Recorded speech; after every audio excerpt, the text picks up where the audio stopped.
तो गाइज आज जिम में फाइनली मेरे साथ एक स्यापा हो ही गया, जो कि मैं 4-5 साल से जा रही हूँ जिम, लेकिन आज तक कभी कुछ नहीं हुआ। और सिर्फ जिम ही नहीं जा रही हूँ बल्कि मैं कंटेंट भी रिकॉर्ड कर रही हूँ। कभी कभी ऐसा होता है कि जिम में इतना सारा क्राउड होता है कि आपको ट्राइपॉड रखने की भी जगह नहीं मिलती है, और अगर आप ट्राइपॉड रख भी लो तो पीछे से इतना क्राउड होता है कि फिर शूट करने में प्रॉब्लम होती है। और ये उनकी प्रॉब्लम नहीं है, कि हमारी प्रॉब्लम है। जो भी इन्फ्लुएंसर्स हैं या जो भी शूट करते हैं, ये उनकी रिस्पॉन्सिबिलिटी है कि आपकी वजह से दूसरों को प्रॉब्लम नहीं होनी चाहिए। और मैं इस बात का बहुत ख्याल रखती हूँ कि मेरी वजह से किसी को प्रॉब्लम ना हो।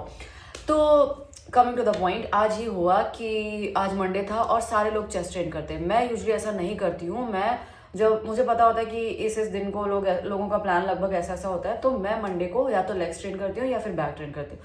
लेकिन आज मुझे थोड़ा वीक फील हो रहा था, तो मैंने सोचा चलो चेस्ट कर लेते हैं, बाकी थोड़ा बहुत कार्डियो एंड एब्स कर लूंगी। तो ऐसे में क्या हुआ कि हर मशीन पे 3-3 4-4 लोग वेट कर रहे थे। अगर किसी मशीन पे सिर्फ 2 लोग ट्रेन कर रहे होते हैं ना, तो थोड़ा इजी हो जाता है कि एक बंदा मतलब अपना सेट कंप्लीट करता है, दूसरा रेस्ट कर रहा होता है, एंड फिर दूसरा करता है। ऐसे मतलब वो चीजें मैनेज हो जाती है। पर जब 3-3 4-4 लोग हो जाते हैं ना, तो काफी दिक्कत हो जाती है, क्योंकि फिर बहुत देर में नंबर आता है ना, तो फिर बहुत प्रॉब्लम होती है। तो ऐसे में क्या होता है, या तो आप अपनी एक्सरसाइज चेंज कर लो, जहाँ पे कम भीड़ हो वहां पे चले जाओ, या फिर आप अपना वर्कआउट प्लान चेंज कर लो। ऐसे करके मतलब मैनेज करना कभी कभी हो जाता है। तो आज ये हुआ कि इंक्लाइन बेंच प्रेस करनी थी मुझे, और वहां पे 2 बंदे ऑलरेडी ट्रेन कर रहे थे। और वो कुछ जिम में ऐसे आते ही आते हैं जो सुपर सेट के नाम पे पूरी रैक का डंबल सारे नीचे बिछा देते हैं। मतलब 20 से लेके 80 तक के डंबल उनके पूरे कदमों में मिलेंगे। मैं ऐसे लोगों से बहुत दूर रहती हूँ, मतलब उधर तो जाना ही नहीं है। मैं अपना वर्कआउट प्लान चेंज कर लूंगी, लेकिन ऐसे लोगों के बीच में उनसे जाके एक्सक्यूज मी, क्या है, हम ऑल्टरनेट कर सकते हैं, ये सब मैं बिल्कुल भी नहीं करती हूँ। मैंने क्या किया, देखा कि वो लोग बातें कर रहे थे आपस में खड़े हुए साइड में,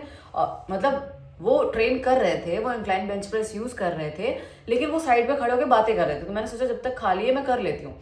मैंने क्या किया, 20 kgs के डंबल उठाए और एक लिफ्ट कर लिया और एक बाकी था। 20 kg का डंबल बिना स्पॉट के उठाना थोड़ी बहुत मानती हूँ कि मेहनत की बात है। वो बंदा आया, उसने ऐसे ऐसे ऐसे किया, मैं उसकी तरफ देखी, मुझे इतनी जोर का डर लगे। मैंने सोचा हुआ क्या, मैं उसकी आंखें देख रही हूँ, उसकी आंखों में ऐसा खून सा। मैंने उसको देखा, कहता कर रहे थे, तो मैं बोला ओके ओके। मैंने डंबल छोड़ दिए, मैंने वो सेट ही नहीं किया, और मैं तुरंत रिसेप्शन पे गई। मैंने हेड ट्रेनर को बताया, उसने इस तरीके से बदतमीजी की। 2 सेकंड तो मुझे ये सोचने में लग गई कि इसकी हिम्मत कैसे हुई ये सब करने की।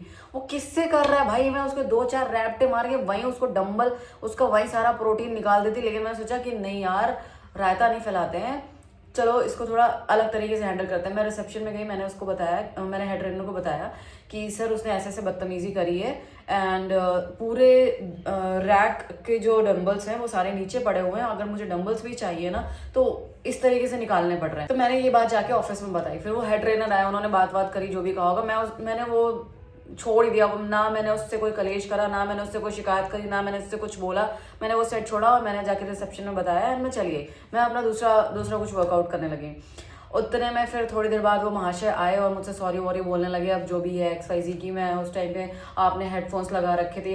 अरे हेडफोन्स लगा रखे थे या जो भी कर रखा था, अगर तुम्हें इतना ही इंपॉर्टेंट था तो तुम या तो बात ना करते, वहां खड़े हो गए तो तुम गप्पे मार रहे थे। अगर तुमको इतना ही ज्यादा वो था, तुम सुपर सेट कर रहे थे या जो भी कर रहे थे, तुम्हारा रेस्ट, तुम्हारी मसल पंप खत्म हुआ जा रहा था, तुम्हारा जो भी हुआ जा रहा था, तुम बात नहीं करते ना। तुमने बेंच क्यों खाली छोड़ी, तुम वहीं ट्रेन कर रहे होते बैक टू बैक।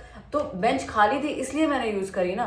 तो अगर आपको जिम में ऐसे लोग मिलते हैं तो आप उनसे जितना दूर रहो उतना ही अच्छा है भाई। ऐसे लोगों से मेरा निवेदन है कि अगर आप में इतना ही ज्यादा टेस्टोस्टेरोन है तो आप अपने घर में एक अपना खुद का जिम खोल लीजिए, या फिर अगर आप जिम आते हैं तो मुझे लगता है कि आप में इतनी डिसिप्लिन होनी चाहिए कि आपको जिम में वो लगा हुआ पोस्टर जिसमें लिखा रहता है कि प्लीज री-रैक योर वेट, वो पढ़ने की जरूरत ना पड़े। आप वहां पर भी डिसिप्लिन दिखाएं, आप अपने डंबल्स री-रैक करें, आप अपने वेट्स री-रैक करें, और आप सामने वाले को भी इंसान समझे, सामने वाला भी वहां ट्रेन करने आया है। मुझे लगता है इतने नियम कानून तो आपको पता ही होने चाहिए कि जिम एक पब्लिक प्लेस है और आपको किस तरीके से किसी से पेश आना चाहिए। अगर वहां पे उसकी बहन होती या उसकी माँ होती तो क्या वो उस तरीके से बात करता?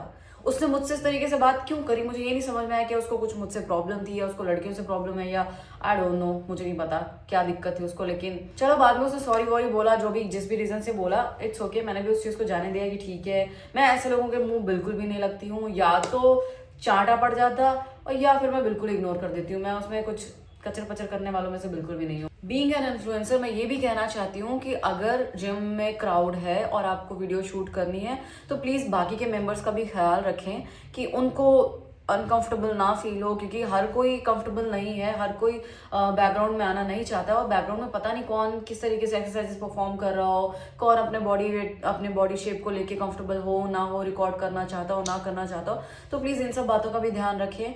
एंड चाहे जिम में आपसे कहा जाए या ना कहा जाए, आप अपने डंबल्स वेट प्लीज रीरैक किया करें, थोड़ा आप अलग दिखेंगे। भले ही कोई ना भी देख रहा हो ना कि आपने अपने डंबल्स रीरैक किए हैं या आपने वेट रीरैक किए, ये आपके लिए अपने आप में भी एक बहुत तमीज़दार बात है, ये आपको अपने आप में भी बहुत अनुशासित बनाती है। तो इन चीज़ों का ध्यान रखें एंड थोड़ा सा हम्बल बने, कुछ जाता नहीं है।